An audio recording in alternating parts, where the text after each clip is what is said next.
Being poor is the story of humanity across the whole globe. I think listening to a man who doesn't know what it's like, how he's going to make rent next month, that to some of us, it feels pretty strange to hear you tell us that we're not focused on being alive. I think every person here is struggling to be alive every single day. I think most people in this country are struggling to be alive every single day. And when they smoke a cigarette, it's not about whether they want to die. It's about enjoying that moment. I'm talking to a man who publicly has said that you eat pureed food every day.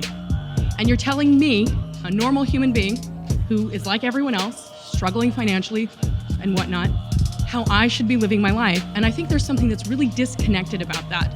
I also think that it's really false of you to claim that people are focusing their life on dying, when really all of us are focusing on surviving. That's why we're here. Every one of us is here today because we're surviving.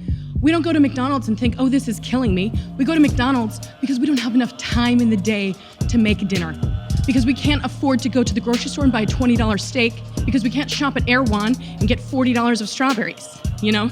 So I think a lot of us are here wondering, what does you, a person who's rich, who doesn't know what struggle is like, and who also talks about the fact that you use your own son's blood, have to add to us as humanity?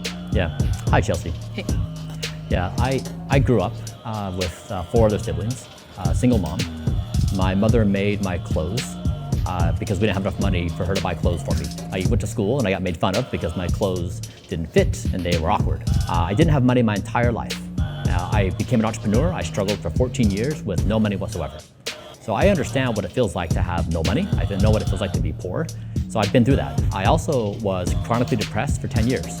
I wanted to commit suicide desperately. I really would have committed suicide had it not been for my 3 kids. I felt like I had a responsibility to them.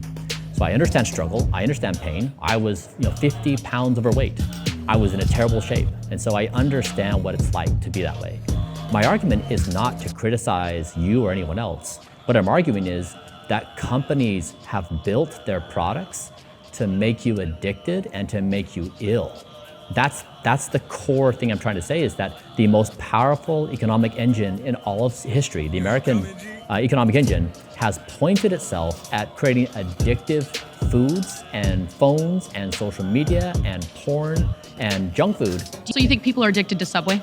Yeah, so just give me a beat to explain this concept. And so what happens is people get in this vicious cycle of addiction.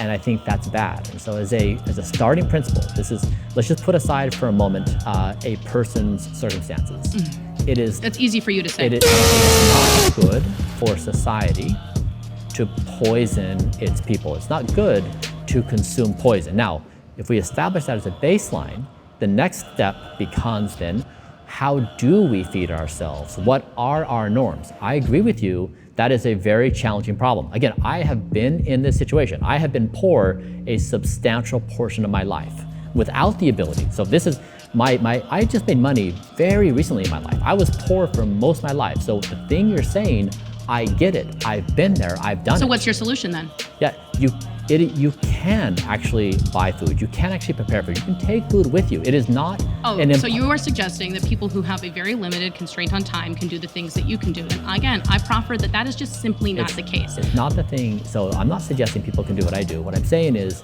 as a society, we should stop demanding poison, and we should punish the companies who are giving us poison. It makes everyone worse. Okay, I'm going to be real here. I actually love fast food. In fact, probably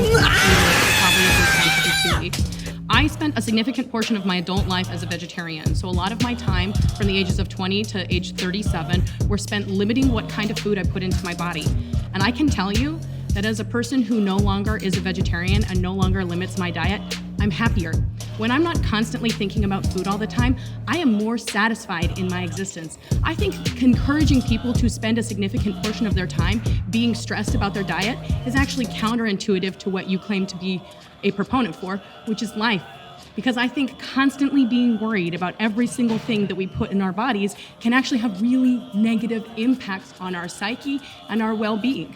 And as a person who, again, spent 17 years reading the ingredients of everything, poring over what was in a package that I was eating, I can tell you that the freedom that I feel not having to think about that is actually wonderful. And do I like fast food? Hell yeah, I do. Do I eat it all the time? No. I think that moderation is an important part of life.